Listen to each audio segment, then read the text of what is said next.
Hi, my name is Sadie Delliston, and welcome to Baby Steps to Brain Power. Today we're going to take a deep dive into early motor development and talk about how it affects our brains and how our brains develop.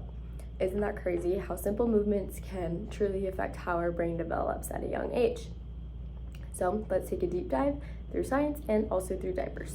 As a future OT, early development is something that is super fascinating to me, and it's going to be a big part of my career.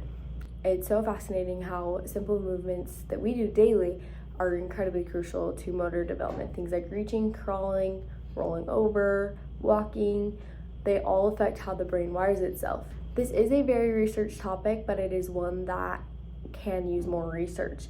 The more research and understanding that goes into early development and its effect on the brain can help parents and caregivers help support early and healthy development.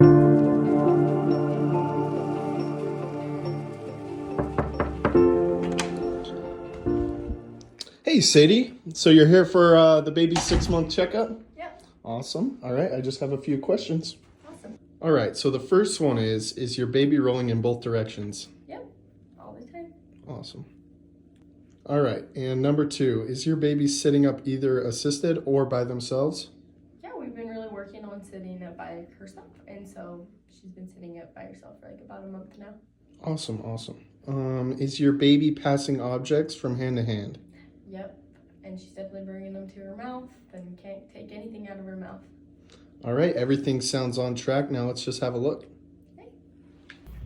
Parents, caregivers, future parents, you might be wondering why when we go to the doctors, does our doctor ask about all of these motor skills? Reaching, rolling, crawling. Well, it's because in the early stages of childhood, there's so much development and change. Motor activities stimulate parts of the brain like the cerebellum, motor cortex, and even other parts that involve memory and learning. In early childhood, there is a use it or lose it window. And so it's so important for those skills to be practiced and used so that way there's not a lack of movement, thus a lack of brain usage in early childhood. Parents, next time you see your child playing with blocks or learning to walk, remember, it's not just them playing. It is the brain building in action. You are seeing those synapses being made, and you need to help support that movement and also support the mind. Helping them learn how to move and run and dance is so important to how the brain is going to develop later on. Thanks for watching Baby Steps to Brain Power. I'm Sadie Delliston, and remember, tiny toes lead to big brain growth.